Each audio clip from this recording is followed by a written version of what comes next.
네, 어제 문재인 정부의 첫 특별 사면 명단이 발표가 됐습니다. 우선 민생, 생계 위주의 장발장 사면이라고 밝히고 있는 가운데 정치인 이분이 유일했습니다. 바로 BBK 저격수라 불리던 정봉주 전 의원인데요. 최 교수님, 예. 어느 정도 예상하셨나요?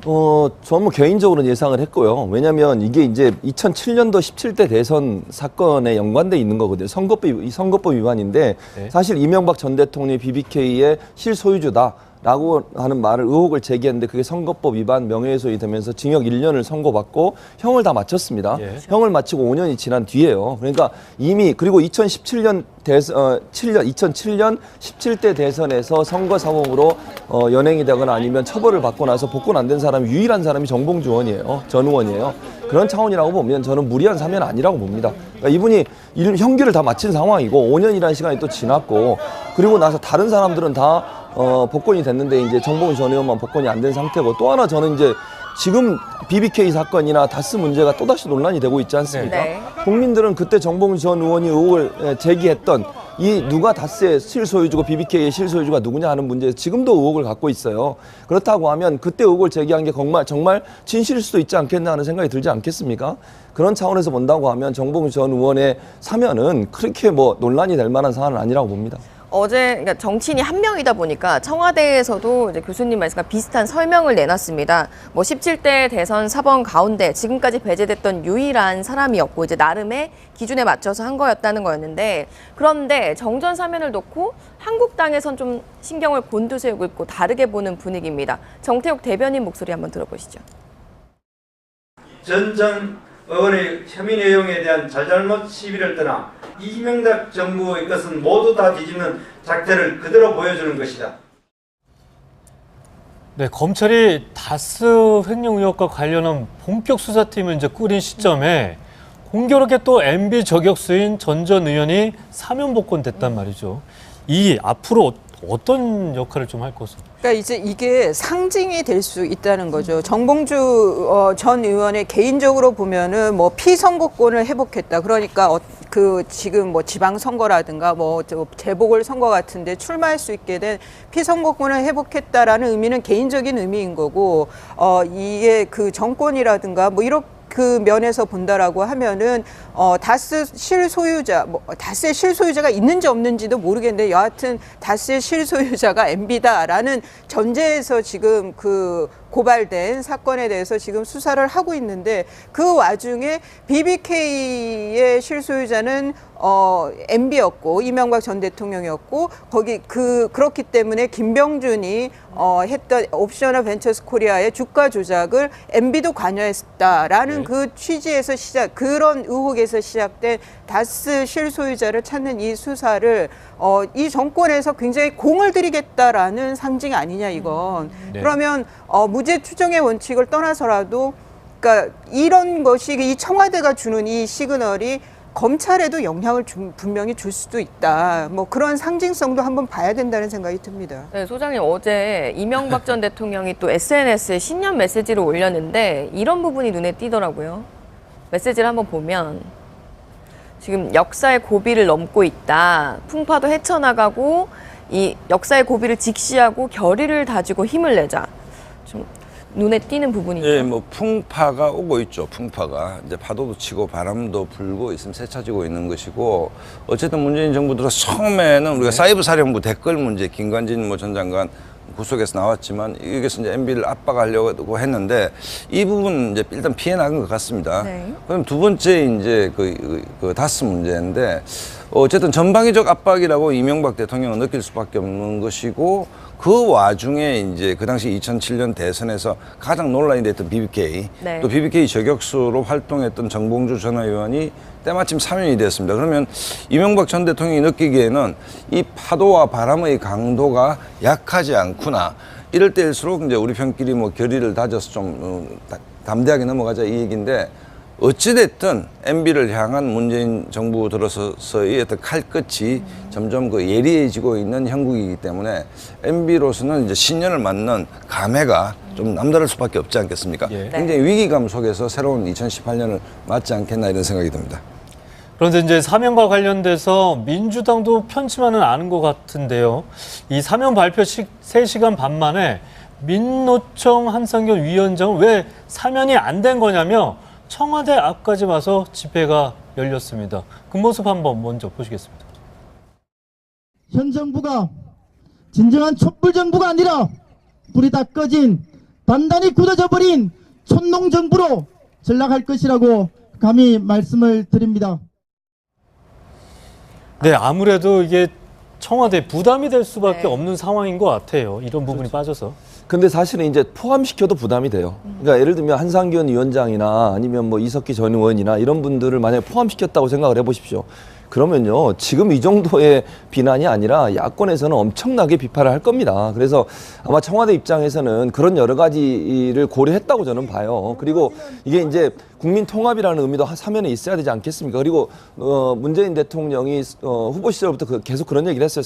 사면을 가능한 한 하지 않는 쪽으로 가겠다라고 얘기를 했었고요. 그런 차원이라고 본다고 하면 물론 뭐 민노총이나 아니면 저런 분들을 지지하시는 분들 입장에서는 충분히 뭐 이해는 됩니다만 그것이 정부 입장에서는 그래도 여야를 다 국민 전체를 통합하는 차원에서 결정을 해야 되는 상황이었고, 또 하나는 뭔가 원칙과 기준을 정해야 되는데 그 기준에 공안사범이나 아니면 노동 관련된 분들은 이번에 배제시켰다 이렇게 얘기를 하고요.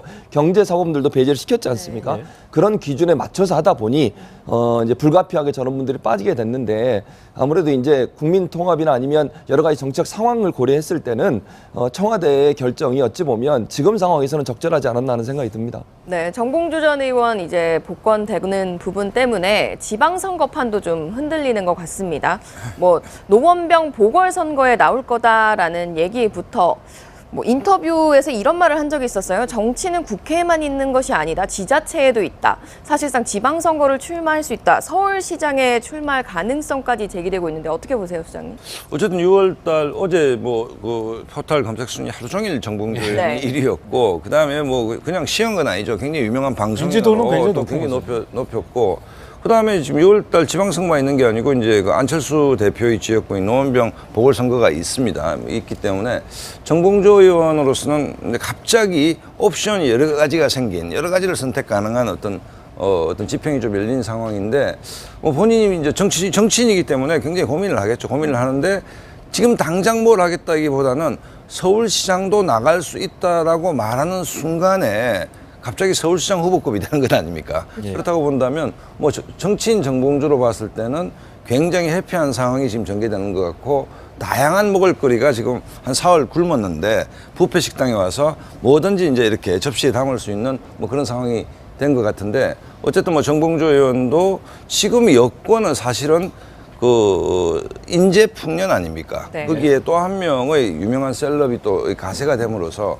뭐 전체 여권도 나쁠 일이 없고, 정봉주 전 의원도 뭐 이렇게 아주 행복한 연초를 좀 맞을 것 같습니다. 네, 내년 지방선거에서 여야가 어떤 성적표를 받을지 참 궁금합니다. 여야 모두 후보군 물색은 고민이 될 것 같은데요. 그 부분도 어떤 인물이 더 등장할지 관심이 모아집니다. 내부 사령부 댓글 문제, 김관진 전 장관 구속에서 나왔지만 여기서 이제 MB를 압박하려고 했는데 이 부분 이제 일단 피해 나간 것 같습니다. 네. 그럼 두 번째 이제 그 다스 문제인데, 어쨌든 전방위적 압박이라고 이명박 대통령은 느낄 수밖에 없는 것이고, 그 와중에 이제 그 당시 2007년 대선에서 가장 논란이 됐던 BBK, 네. 또 BBK 저격수로 활동했던 정봉주 전 의원이 때마침 사면이 됐습니다. 그러면 이명박 전 대통령이 느끼기에는 이 파도와 바람의 강도가 약하지 않구나. 이럴 때일수록 이제 우리 편끼리 뭐 결의를 다져서 좀 담대하게 넘어가자 이 얘기인데, 어찌됐든 MB를 향한 문재인 정부 들어서의 어떤 칼끝이 점점 예리해지고 있는 형국이기 때문에 MB로서는 이제 신년을 맞는 감회가 좀 남다를 수밖에 없지 않겠습니까? 예. 굉장히 위기감 속에서 새로운 2018년을 맞지 않겠나 이런 생각이 듭니다. 그런데 이제 사면과 관련돼서 민주당도 편치만은 않은 것 같은데요. 이 사면 발표 3시간 반 만에 민노총 한상균 위원장은 왜 사면이 안 된 거냐며 청와대 앞까지 와서 집회가 열렸습니다. 그 모습 한번 먼저 보시겠습니다. 현 정부가 진정한 촛불 정부가 아니라 불이 다 꺼진 단단히 굳어져 버린 촌농 정부로 전락할 것이라고 감히 말씀을 드립니다. 네, 아무래도 이게 청와대 부담이 될 수밖에 네. 없는 상황인 것 같아요. 이런 부분이 빠져서. 근데 사실은 이제 포함시켜도 부담이 돼요. 그러니까 예를 들면 한상균 위원장이나 아니면 뭐 이석기 전 의원이나 이런 분들을 만약에 포함시켰다고 생각을 해보십시오. 그러면요, 지금 이 정도의 비난이 아니라 야권에서는 엄청나게 비판을 할 겁니다. 그래서 아마 청와대 입장에서는 그런 여러 가지를 고려했다고 저는 봐요. 그리고 이게 이제 국민 통합이라는 의미도 사면에 있어야 되지 않겠습니까? 그리고 문재인 대통령이 후보 시절부터 계속 그런 얘기를 했어요.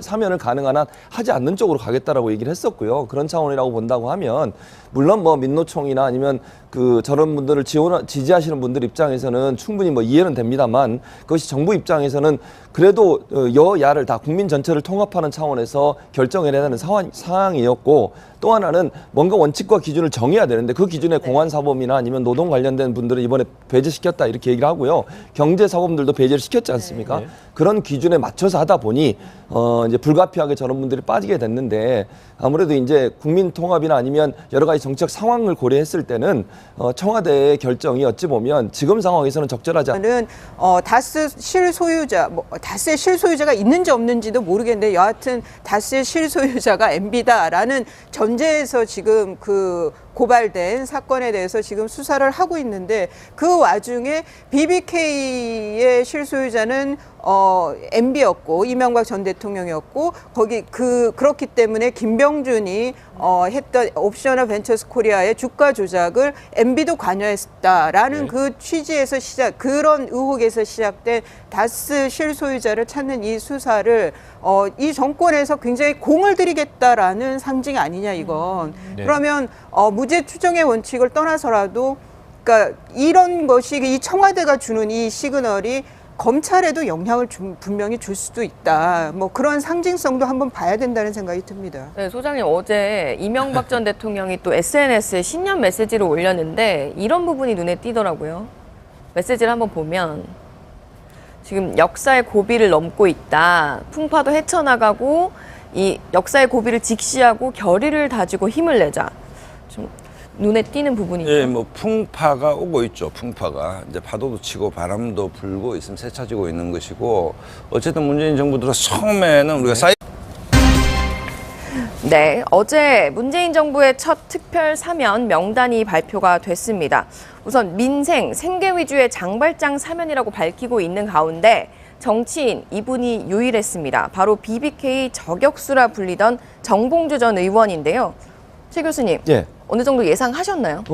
저는 뭐 개인적으로는 예상을 했고요. 왜냐하면 이게 이제 2007년도 17대 대선 사건에 연관돼 있는 거거든요. 선거법 위반인데, 네. 사실 이명박 전 대통령이 BBK의 실소유주다라고 하는 의혹을 제기했는데 그게 선거법 위반 명예훼손이 되면서 징역 1년을 선고받고 형을 다 마쳤습니다. 예. 형을 마치고 5년이 지난 뒤에요. 그러니까 이미, 그리고 2017년 17대 대선에서 선거 사범으로 연행이 되거나 아니면 처벌을 받고 나서 복권 안 된 사람이 유일한 사람이 정봉주 의원이에요. 전 의원이에요. 그런 차원이라고 보면 저는 무리한 사면 아니라고 봅니다. 그러니까 이분이 형기를 다 마친 상황이고 5년이라는 시간이 또 지났고, 그리고 나서 다른 사람들은 다 복권이 됐는데 이제 정봉주 전 의원만 복권이 안 된 상태고, 또 하나 저는 이제 지금 BBK 사건이나 다스 문제가 또다시 논란이 되고 있지 않습니까? 네. 국민들은 그때 정봉주 전 의원이 의혹을 제기했던 이 누가 다스의 실소유주고 BBK의 실소유주가 누구냐 하는 문제에서 지금도 의혹을 갖고 있어요. 그렇다고 하면 그때 의혹을 제기한 게 정말 진실일 수도 있지 않겠나 하는 생각이 들지 않겠습니까? 그런 차원에서 본다고 하면 정봉주 전 의원의 사면은 그렇게 뭐 논란이 될 만한 사안은 아니라고 봅니다. 어제 그러니까 정치인이 한 명이다 보니까 청와대에서도 이제 교수님 말씀과 비슷한 설명을 내놨습니다. 뭐 17대 대선 사번 가운데 지금까지 배제됐던 유일한 사람이었고 이제 나름의 기준에 맞춰서 한 거였다는 거였는데, 그런데 정전 사면을 놓고 한국당에선 좀 신경을 곤두세우고 있고 다르게 보는 분위기입니다. 정태욱 대변인 목소리 한번 들어보시죠. 전 의원의 혐의 내용에 대한 잘잘못 시비를 떠나 이명박 정부의 것은 모두 다 뒤집는 작태를 그대로 보여주는 것이다. 네, 검찰이 다스 횡령 의혹과 관련한 본격 수사팀을 이제 꾸린 시점에 공교롭게 또 MB 저격수인 전 전 의원이 사면 복권됐단 말이죠. 이 앞으로 어떤 역할을 좀 할 것으로? 그러니까 이제 이게 상징이 될 수 있다는 거죠. 정봉주 전 의원의 개인적으로 보면은 뭐 피선거권을 회복했다. 그러니까 그 지금 뭐 지방선거라든가 뭐 재보궐선거 같은데 출마할 수 있게 된 피선거권을 회복했다라는 의미는 개인적인 의미인 거고 이게 그 정권이라든가 뭐 이런 그 면에서 본다라고 하면